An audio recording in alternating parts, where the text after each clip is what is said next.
Bonjour mes frères et sœurs dans le Seigneur. Nous revenons ici encore pour notre devoir de prêcher l'évangile de Jésus-Christ afin de préparer l'Église à l'enlèvement. Je vais venir avec un thème très pratique, très intéressant. Mais avant cela, je demande à l'ingénieur de nous balancer Jesus never change. Jésus ne change pas.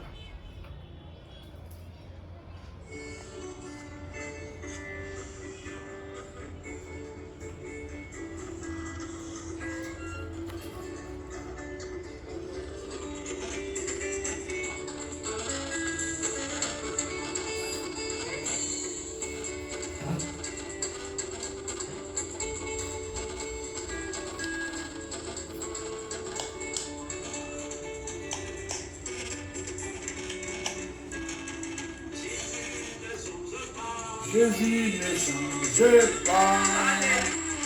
Jésus ne change pas. Il est toujours le même. Jésus ne change pas.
Alléluia.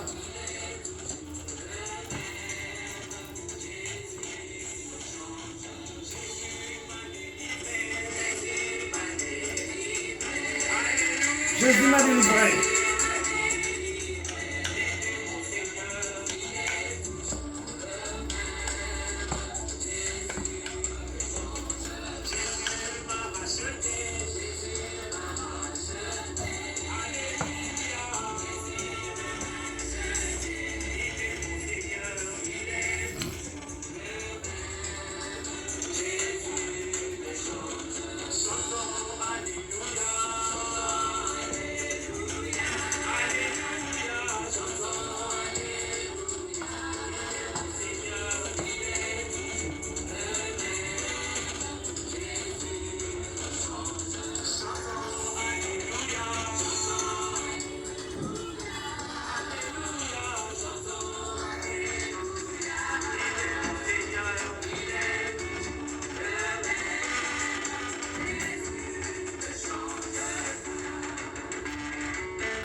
Bon, mes frères et sœurs, je passe à la lecture de notre passage biblique de ce matin, de ces jours. Je vais lire dans le Nouveau Testament. Deuxième épître de Paul aux Corinthiens, chapitre 5. Je lis les versets 17 et les versets 18. Je lirai au nom de Jésus. Si quelqu'un est en Christ, il est une nouvelle créature. Les choses anciennes sont passées. Voici, toutes choses sont devenues nouvelles. Et tout cela vient de Dieu, qui nous a réconciliés avec lui par Christ et qui nous a donné le service de la réconciliation. Amen. Chers frères et sœurs, je suis content parce que nous parlons aujourd'hui d'un thème pratique. Notre thème de ce jour, je le dénonce. C'est un ordre que nous donnons. Changer. Changer. Changer. En Kiyombondi, Sekuka. Sekuka. En Lingala, Bongwana. Bongwana. Changer pourquoi? Parce que ici, nous venons dire que nous sommes devenus une nouvelle créature. Quand nous sommes une nouvelle créature, cela veut dire que nous sommes nés de nouveau. Et c'est la période pascale. Jésus-Christ est mort. Il ne s'est pas arrêté à la croix, mais il a été enterré. La Bible dit qu'il était enterré. Et là, quand il est enterré, avec toutes nos fautes, notre ancienne vie. Notre ancienne vie est déjà enterrée avec le Christ. Et quand il est ressuscité, cela est resté dans le tombeau. C'est resté au séjour des morts. Alléluia, amen. C'est-à-dire, toi et moi aujourd'hui, nous ne sommes pas autorisés à reprendre ce qui est passé. Parce que ce qui est passé est passé. Ce qui est passé est passé. Maintenant, nous devons mener une nouvelle vie. Parce que nous sommes réconciliés par Jésus-Christ avec Dieu. Donc nous sommes réconciliés avec Dieu par Jésus-Christ. Notre vie ancienne est passée. Maintenant nous avons une nouvelle vie. Qu'est-ce que ça veut dire? Celui qui volait, comme il est devenu chrétien, ne vole plus. Alors vous, les politiciens de l'État, qui volez l'argent du pays, cessez de voler parce que c'est une ancienne vie. Ne volez plus. Cessez de confondre la caisse de l'État à votre poche.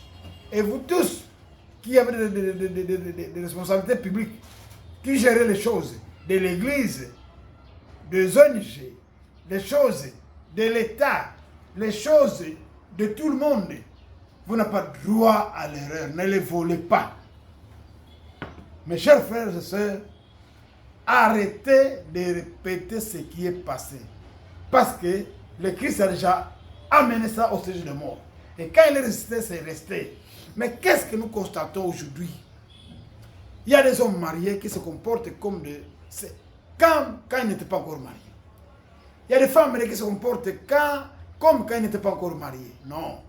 Évitez la confusion. Il faut que la différence soit nette entre la vie ancienne et la vie nouvelle. La vie nouvelle, c'est la vie en Jésus-Christ en tant que réconciliés que nous sommes avec Dieu. Par la mort et la résurrection de Jésus-Christ, nous sommes réconciliés avec Dieu. Nous menons une nouvelle vie. Nous devenons de nouvelles personnes. La Bible dit que nous sommes maintenant de nouvelles créatures, de nouvelles personnes. Des hommes nouveaux, des femmes nouvelles. Mais ce qui est triste, les gens qui sont appelés les gens des églises, qui sont censés de vivre comme le Christ, de mener une nouvelle vie, ces gens n'arrivent pas à pratiquer le fruit de l'esprit dont la Bible parle. Ici, j'en donne seulement 5. Seulement 5. 1. Nous qui avons la nouvelle vie, nous devons avoir de l'amour. Nous devons avoir la vérité dans notre vie, dans notre bouche. Ne dire que la vérité. Nous devons avoir la maîtrise de soi. Ça, c'est bien dit en Guillaume, ma langue natale. Koukiala. C'est contrôler, c'est diriger, c'est maîtriser. Dire non à ta volonté, oui à ce que Dieu dit. Non à tes pensées, oui à ce que la Bible dit. Non à tes ambitions, oui à ce que la Bible dit. C'est ça qu'il y a là. Être en mesure de se contrôler, de se priver, de se sanctionner, de se contrôler, de se maîtriser. C'est la maîtrise de soi. Et puis, nous devons avoir la compassion pour les autres. La plupart des gens qui dirigent dans ce monde aussi aujourd'hui, surtout les leaders politiques, quand il a un poste politique, il n'a plus de compassion pour les autres. Il pense qu'il n'a que des droits. Mais sachez que tout en étant politique, vous avez aussi des devoirs. Tout en étant des ministres, des gouverneurs, des députés, des sénateurs, des chefs de l'État, des généraux, vous avez des devoirs vis-à-vis de Dieu et vis-à-vis de nous, le peuple. Vous n'avez pas que vous n'avez pas que le pouvoir. Non. Pouvoir et devoir, ça se marie, ça doit aller de pair. Et puis, nous devons être des hommes de paix. La Bible dit, heureux ceux qui procurent la paix, car ils seront appelés fils de Dieu. Heureux ceux qui ont compassion des autres, parce que Jésus aussi aura compassion de ces gens-là. Ça, ce sont les quelques 5 qualités, 5 dons, fruits de l'Esprit Saint que je vous donne. Il y en a beaucoup. Il y en a beaucoup. Donc, si vous avez changé, dans votre vie, on doit remarquer ces choses. La vérité, l'amour, la paix, la compassion, la maîtrise de soi et la vérité. Mais ce qui est triste, parmi nous qui sommes appelés enfants de Dieu, qui sommes appelés des hommes des églises, on remarque aussi des choses qui ne sont pas propres, qui ne sont pas bien. Évitez ça. Ça appartient au passé. Ces choses que je vais citer appartiennent au passé. Il y a la négligence. Un enfant de Dieu, un chrétien, un serviteur de Dieu ne doit pas être négligent. Parce que la négligence nous amène à commettre des péchés inutiles. La négligence. Si tous ceux qui ont eu la chance d'étudier beaucoup, oh ça c'est rien. Oh ça le théologien tel a dit ceci. Le philosophe tel a dit ça. Le penseur tel a dit ça. Et toi tu dis quoi? Et le Saint-Esprit dit quoi? La Bible dit quoi? Dieu le Père dit quoi? Le Christ dit quoi? La négligence. La légèreté. La légèreté. Un chrétien, un homme de l'Église, un homme de Dieu doit mener une vie différente des autres hommes. Celui qui chante pour Dieu ne peut pas chanter pour le diable au même moment. Non.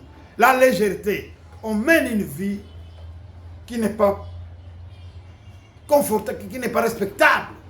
On est des gens qu'on ne respecte pas, qu'on ne craint pas dans la société. Hein? Parce qu'on est négligent. La négligence et la légèreté, l'arrogance. L'arrogance, mon frère, ma soeur, quel que soit le rang, la position sociale que tu occupes, quel que soit ton rang social, quelles que soient tes responsabilités, quels que soient tes moyens, ne sois pas arrogant. L'arrogance n'aide pas. Il faut être humble, savoir qu'est-ce qu'il faut dire, qu'est-ce qu'il ne faut pas dire. Éviter l'arrogance. Mais trop d'arrogants parmi même les enfants de Dieu, entre guillemets, parmi même les responsables des églises, entre guillemets, trop d'arrogants. L'arrogance et aussi l'orgueil. Trop d'orgueil. La Bible dit que Dieu fait grâce aux humbles, mais résiste aux orgueilleux. Et puis un autre point, l'égoïsme. Mes chers frères et sœurs, l'égoïsme n'est pas de Dieu. L'égoïsme n'est pas de Dieu. L'égoïsme n'est pas de Dieu. Évitez d'être égoïste évitez d'être arrogant, évitez d'être orgueilleux, évitez d'être négligent, évitez d'être léger. Non. Évitez ces choses-là. Évitez ces choses-là.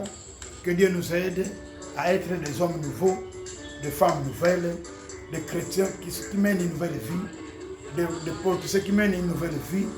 Moi, je vois un président là, je pense, l'ancien président de la Zambie là, qui est mort.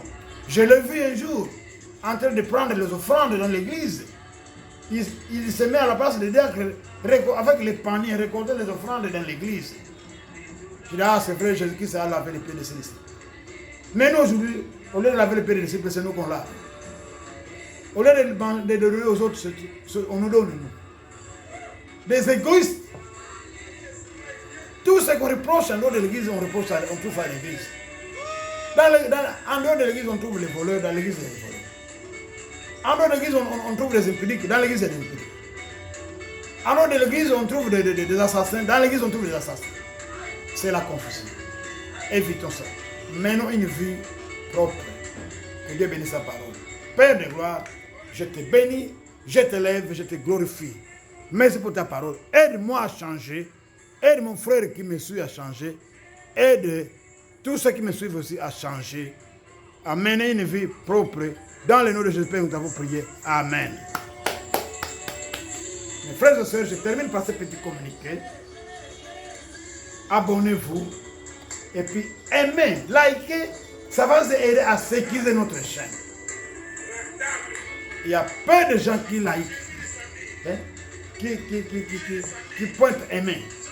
Aimez, likez, abonnez-vous. Que Dieu vous bénisse tous. Dans le nom de Jésus. Amen.